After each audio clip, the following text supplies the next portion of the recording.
Welcome back to the ELS news. जी हाँ, आज हम बात करने वाले हैं जम्मू कश्मीर विधानसभा चुनाव 2022 के लिए, यानी कि आज की डेट में अगर जम्मू कश्मीर विधानसभा चुनाव संपन्न होते हैं तो किसकी बनेगी सरकार। और हाँ, आपको बता दें, ये जो धारा 370 हटने के बाद है ना, जम्मू कश्मीर में पहला विधानसभा चुनाव होने जा रहा है अभी। तो गुजरात और हिमाचल प्रदेश के साथ ही नवंबर और दिसंबर में होगी वोटिंग। इस साल 4 नई सीटें भी आ सकती हैं। जी हाँ दोस्तों, गुजरात और हिमाचल प्रदेश में इस साल नवंबर और दिसंबर में जम्मू कश्मीर में भी चुनाव कराए जाएंगे। साथ ही जम्मू कश्मीर में चुनाव कराए जाने के लिए चुनाव आयोग में तैयारी शुरू कर दी गई है। साथ ही दोस्तों, 2019 के जम्मू कश्मीर के आर्टिकल यानी कि धारा 370 हटाने जाने के बाद पहली बार विधानसभा चुनाव होंगे। यही नहीं, अगर जम्मू कश्मीर में अभी चुनाव होते हैं तो पहली बार प्रदेश में बनने वाली सरकार का कार्यकाल 5 साल का ही होगा। अब तक राज्य में सरकार का कार्यकाल विशेष प्रावधान के तहत 6 साल के लिए होता था। साथ ही दोस्तों, चुनाव आयोग से जुड़े सूत्र ने बताया कि परमिशन का काम पूरा हो चुका है। संशोधन मतदाता सूची के 31 अक्टूबर तक जारी किया जा सकते हैं। मतदान के केंद्र फाइल करने का काम भी अंतिम चरण में है। अगले महीने तक इसे पूरा भी किया जा सकेगा। साथ ही अब विधानसभा में जम्मू कश्मीर में लद्दाख को मिलाकर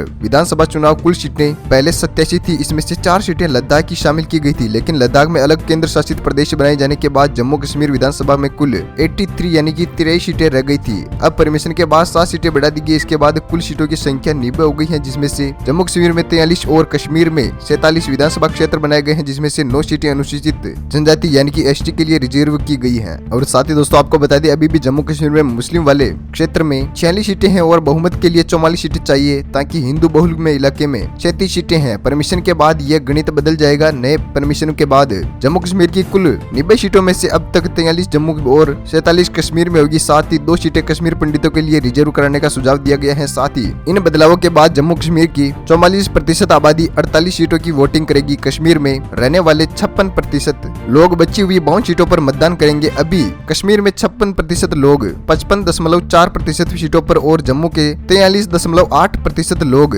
44% 5 सीटों पर ही मतदान करते थे। यानी कि आर्टिकल ये जो धारा 370 हटने के बाद पहले जम्मू और कश्मीर की लोकसभा सीटों की परमिशन के केंद्र करता था, तभी इनके बदलाव के साथ ही विधानसभा सीटों का परमिशन राज्य सरकार द्वारा जम्मू कश्मीर के रिप्रेजेंटेशन ऑफ पीपुल एक्ट के तहत 1957 के होता था। और धारा 370 हटाने के बाद अब जम्मू कश्मीर विधानसभा और लोकसभा दोनों की सीटों का परमिशन अधिकार केंद्र के पास चला गया है। साथ ही जम्मू कश्मीर में आखिरी बार परमिशन 1995 में अब हुआ था, जब वहाँ राष्ट्रपति शासन लागू हुआ था। तब वहाँ विधानसभा की सीटें 70 से बढ़कर 87 हो गई थी, जिसमें से जम्मू की सीटें 32 से बढ़कर 37 और कश्मीर की सीटें 42 से बढ़कर 46 हो गई थी। 2002 में जम्मू कश्मीर की नेशनल कॉन्फ्रेंस सरकार ने राज्य सरकार की परमिशन को 2026 तक के लिए टालने का प्रस्ताव पारित किया था। साथ ही आपने अभी तक ELS न्यूज चैनल को सब्सक्राइब नहीं किया है तो वीडियो के नीचे लाल कलर का लाल बटन है, उस पर देखिए क्लिक कीजिए। चैनल को सब्सक्राइब करके बेल आइकॉन जरूर दबाएगा, ताकि हर लेटेस्ट न्यूज अपडेट आपको मिलती रहे इसी तरह अपने फोन पर। तो हम बात करते हैं जम्मू कश्मीर की 83 सीटों में से 8 सीटों के ओपिनियन पोल के बारे में। तो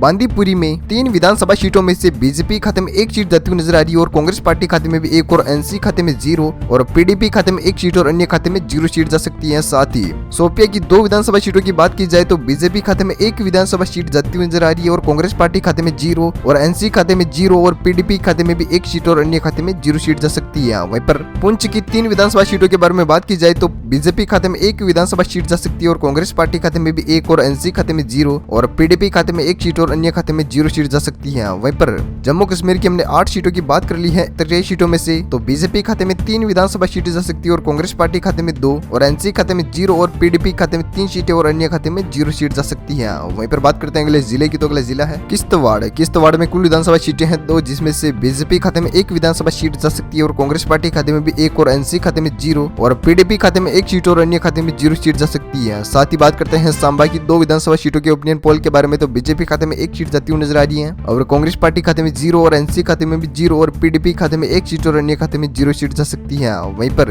कुपवाड़ा की 5 विधानसभा सीटों की चर्चा की जाए तो बीजेपी खाते में 3 विधानसभा सीटें जा सकती है और कांग्रेस पार्टी खाते में 1 और NC खाते में 0 और PDP खाते में 1 सीट और अन्य खाते में 0 सीट जा सकती है। वहीं पर हमने जम्मू कश्मीर की 17 विधानसभा सीटों के ओपिनियन पोल के बारे में बात कर ली है, जिसमें से बीजेपी खाते में 8 सीटें जाती हुई नजर आ रही है और कांग्रेस पार्टी खाते में 4 सीटें और NC खाते में 0 और PDP खाते में 5 सीटें और अन्य खाते में 0 सीट जा सकती है। वही बात करते हैं अगले जिले की, तो अगला जिला है कुलगाम। कुलगाम में कुल विधानसभा सीटें हैं 4, जिनमें से बीजेपी खाते में 2 विधानसभा सीटें जाती हुई नजर आ रही है और कांग्रेस पार्टी खाते में 1 और एनसी खाते में 0 और पीडीपी खाते में 1 सीट और अन्य खाते में 0 सीट जा सकती है। वहीं पर बात करते हैं बारामूला की 7 विधानसभा सीटों के ओपिनियन पोल के बारे में, तो बीजेपी खाते में 4 विधानसभा सीटें जा सकती हैं और बीजेपी खाते में 4 की बात हो चुकी है और कांग्रेस पार्टी खाते में 1 और एनसी खाते में 0 और पीडीपी खाते में 1 सीट और अन्य खाते में 0 सीट जा सकती है। वहीं पर बात करते हैं बड़गाम की 5 विधानसभा सीटों के ओपिनियन पोल के बारे में, तो बीजेपी खाते में 3 विधानसभा सीटें जा सकती है और कांग्रेस पार्टी खाते में 1 सीट और एनसी खाते में 0 और पीडीपी खाते में 1 सीट और अन्य खाते में 0 सीट जा सकती है। वहीं पर बात कर ली है हमने जम्मू कश्मीर की 33 विधानसभा सीटों के ओपिनियन पोल के बारे में, तो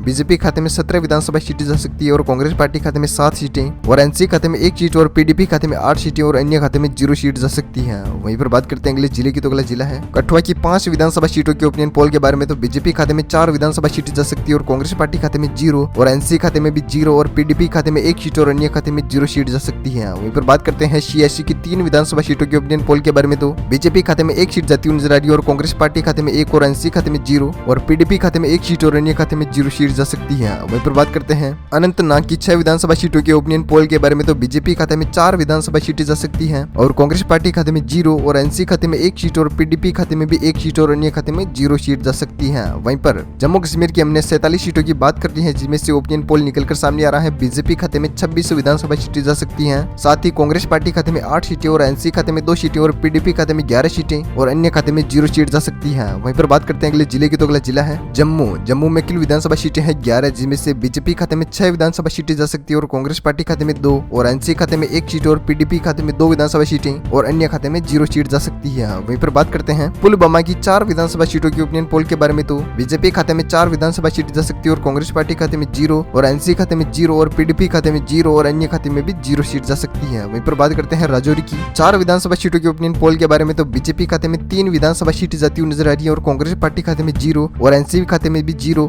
और पीडीपी खाते में 1 सीट और अन्य खाते में 0 सीट जा सकती है। वहीं पर बात करते हैं जम्मू कश्मीर की 66 विधानसभा सीटों के ओपिनियन पोल के बारे में, तो बीजेपी खाते में 39 विधानसभा सीटें जा सकती हैं, साथ ही कांग्रेस पार्टी खाते में 10 सीटें और एनसी खाते में 3 सीटें और पीडीपी खाते में 14 सीटें और अन्य खाते में 0 सीट जा सकती है। वहीं पर बात करते हैं अगले जिले की, तो अगला जिला है रामबन। रामबन में कुल विधानसभा सीटें हैं 4, जिसमें से बीजेपी खाते में 2 विधानसभा सीटें जा सकती है और कांग्रेस पार्टी खाते में भी 2 और एनसी खाते में 0 और पीडीपी खाते में 2 सीटें और अन्य खाते में 0 सीट का सामना करना पड़ सकता है। वहीं पर बात करते हैं गादरबली की 2 विधानसभा सीटों के ओपिनियन पोल के बारे में, तो बीजेपी खाते में 2 विधानसभा सीटें जाती हुई नजर आ रही है और कांग्रेस और एनसी और पीडीपी खाते में, साथ ही अन्य खाते में 0 सीट जा सकती है। वहीं पर बात करते हैं श्रीनगर की 8 विधानसभा सीटों के ओपिनियन पोल के बारे में, तो बीजेपी खाते में 5 विधानसभा सीटें जा सकती है और कांग्रेस पार्टी खाते में 1 सीट और एनसी खाते में भी 1 और पीडीपी खाते में 1 और अन्य खाते में 0 सीट जा सकती है। साथ ही जम्मू कश्मीर की हमने कुल 78 सीटों की बात कर ली है, जिनमें से बीजेपी खाते में 48 सीटें हैं और कांग्रेस पार्टी खाते में 11 सीटें और एनसी खाते में 4 सीटें और पीडीपी खाते में 15 सीट और अन्य खाते में 0 सीट जा सकती है। वहीं पर बात करते हैं अगले जिले की, तो अगला जिला है उधमपुर। उधमपुर में कुल विधानसभा सीटें हैं 3, जिनमें से बीजेपी खाते में तीनों की तीनों सीट जाती हुई नजर आ रही है और कांग्रेस पार्टी के खाते में 0 और एनसी खाते में भी 0 और पीडीपी खाते में भी 0 और अन्य खाते में भी 0 सीट जा सकती है। साथ ही बात करते हैं लास्ट फाइनल जिले की टोडा की 2 विधानसभा सीटों के ओपिनियन पोल के बारे में, तो बीजेपी खाते में 1 विधानसभा सीट जाती हुई नजर आ रही है, साथ ही कांग्रेस पार्टी खाते में 0 और एनसी खाते में 0 और पीडीपी खाते में 1 सीट और अन्य खाते में 0 सीट जा सकती है।